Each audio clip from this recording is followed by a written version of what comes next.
All right. What's good? I was on Twitter not too long ago and YouTube and all that stuff. We got YouTubers talking nonsense. We got people that's on Twitter talking nonsense. I'm going to do some defending today or tonight so far. And I'm going to tell you my real thoughts about the game and this, that, and the third. But anyway, I want to get off to a start and say people killing Jeffrey Okudah still, even at the last Sunday's game. And they give up over 100 yards to DeAndre Hopkins. I mean, if you want to be technical, no, he didn't. He went on him on every single play, but he was on like some of them plays he went on every single play. But if you go back and watch the film, but anyway, people killing Okudah, saying he was graded the worst player. Oh, he's the worst player on the Lions field on defense this past Sunday because it's PFF grade. According to PFF, he was the worst. And I'm sitting up here. I listened to it on 97.1 The Ticket. I listened to the fans on YouTube, the Lions fans on YouTube. I seen it on, Lions YouTubers. I also seen it from Twitter. That according to PFF, he is the worst player on the field. And I was like, bro, he was not the worst player on the field. I'm going to tell you who the worst fucking player on the field was. It was Jared motherfucking Davis.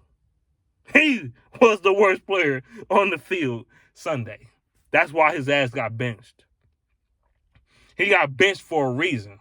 He was terrible. That man was awful. Out of place, just god-awful. But Okudah is the worst player on the field Sunday. That goes to tell you PFF is not always true. That goes to tell you PFF, their grades and numbers and all that bullshit is bullshit. That's what it is, man. That's what it is, bro. That's what it is. This son of a bitch, Jared Davis, got benched for Reggie Ragland Sunday, and the run defense got even better when Reggie Ragland was out there. Before that, Jared Davis looked lost. And I seen him. He was trash in the game. Go back and watch tape. He was terrible. He was terrible. But Jeffrey Okudah is somehow the worst player on the field. Mike Valenti, just shut the fuck up, bro. Like, for real. You don't know shit what you talking about. If you a person that goes strictly off PFF, then you don't know shit about football. You don't know the intricacies, the details, the real details about football. It's more than just,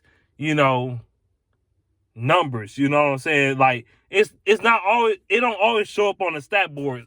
The things you do in football don't always show up on the stat board. It doesn't.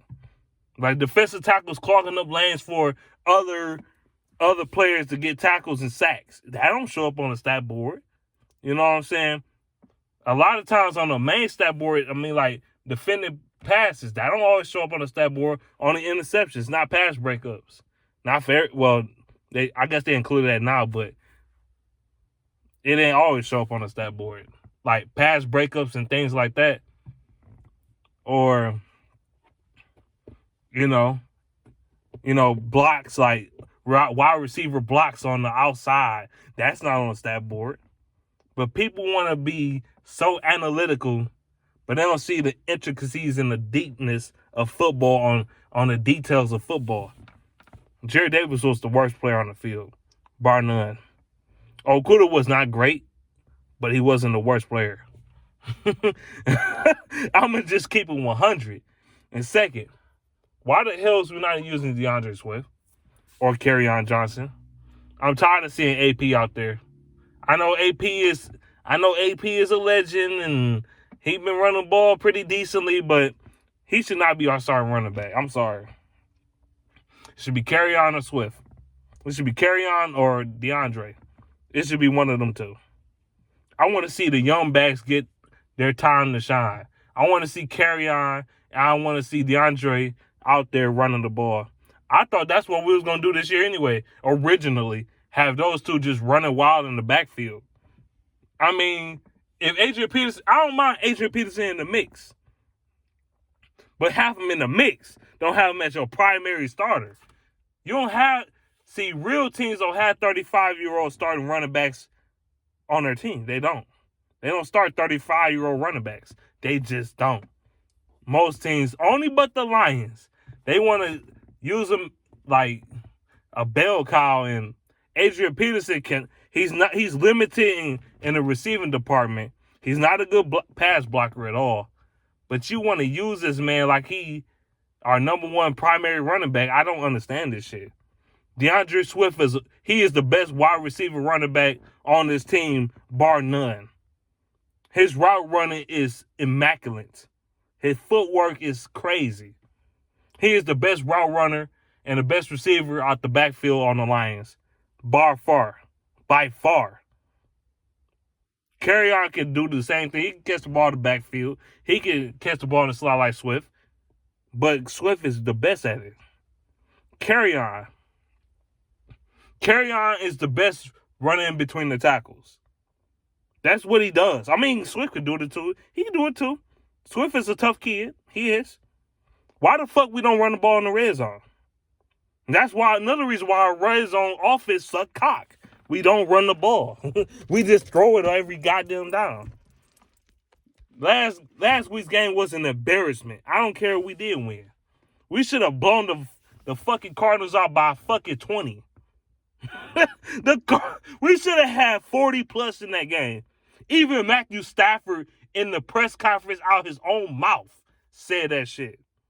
He said, why is the players we call in the red zone is ridiculous. The things we do in the red zone, we're not executing on. Stafford said this out his own mouth. He said this shit. And when I used to say out his own mouth, it's true. It's true as hell. Like, the Lions should have had 40 plus. They should have killed the Cardinals. They should have killed them.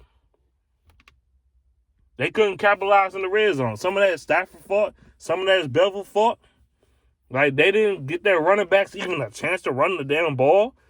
Like, you got AP, who's good in the red zone. You could have used Swift. You could have used Kerryon. You could have used any of the running backs. You didn't run the ball. I don't remember one time the Lions ran the ball in the red zone. I don't. I'm just saying this game against the Saints, we can't be on that bullshit. We got to be clicking on all cylinders. I don't give a damn. They missing half their team. I know Marshawn Lattimore, he's probably not going to play this Sunday, and that's big. And Cook's not going to play. That's big. Those two defenders, them two players is big on this defense. And their defense this year, like, people act like the Saints will murder us. Like, the difference between 2017 Saints and today's Saints is Drew Brees still had a little bit of arm left. He still could kind of throw the ball down the field. One. Second, the Saints' defense was much better back then than it is now. Their defense is not the same. I'm not saying that their defense is bad as it was the early to mid 2010s. I'm not saying their defense that bad. It's not. It's really not. Their defense is just average. You know what I'm saying? It's average. It's okay. Shit. I mean, they can't stop the run for real. They can't stop tight ends. And they can't stop the deep ball. Mainly. That's why I said Stafford should throw the ball down the field. Even with Marshawn Lattimore, they couldn't stop the deep ball. So, now, their defense got even weaker. And that's another, I was like 50-50 towards this game. Now I'm leaning more towards 60, 40, 55, 50, you know what I'm saying? 55, 45, somewhere around that range. Like the Lions can win this game. I'm for real. I'm for real. I really feel like the Lions can win this game. Now, can we lose this game? Hell yeah, because the Saints is angry. They on a 2-game losing streak. They 1-2. They didn't expect the season to start off like this. And they going to get creative with the offense. And Kamara is just a fucking monster and a killer. But you could beat the Saints. If you lock him down, I'm telling you this.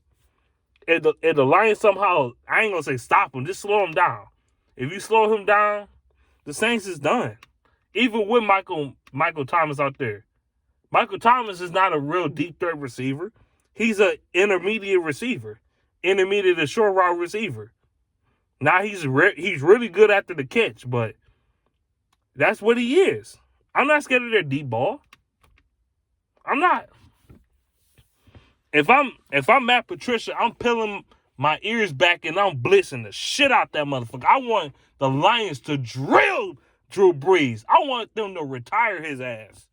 I don't give a fuck. Nobody say, oh, you wrong, man, Beast, for saying that. You wrong for risking injury on a player. Fuck Drew Brees when his racist ass. I want them to drill his ass. I want them to do him like they did Steve Young back in the early 2000s and shit. When that motherfucker snapped the ball like, hype, blah! Couple weeks later, I'm done for the game. I'm retiring. It's over. Or I want them to do that. I want them to do like the Bears did the fucking Vikings with Brett Favre and that motherfucker. When Brett Favre, he got hit so fucking hard and he was so old. He got drilled so hard, bro. Brett Favre next week, like, you know what? I'm done. I'm not playing no more. I want that same fate for Drew Brees. I know it sounds fucked up. I know it does. But at least them other guys, we don't know them as racist. You know what I'm saying? We ain't heard them come out say any racist things or you know, be ignorant. Drew Brees, fuck that. Drew Brees gonna get killed. He gotta get killed this Sunday. We gotta have a funeral arrangement for Drew Brees. We gotta get to the quarterback, bro. I ain't wishing death on him. No, that ain't what I'm saying. But we gotta drill his ass. I haven't forgotten about that shit he said. I have not forgot. I made a video on it. I have not forgot. People say I forgot about it because I ain't mentioned it in the video. No, it just didn't come to my mind. But I haven't forgot. But yeah, that's pretty much what I got to say in this video. Let me know what you think in the comment section below. I'm about to be up out of this. Peace.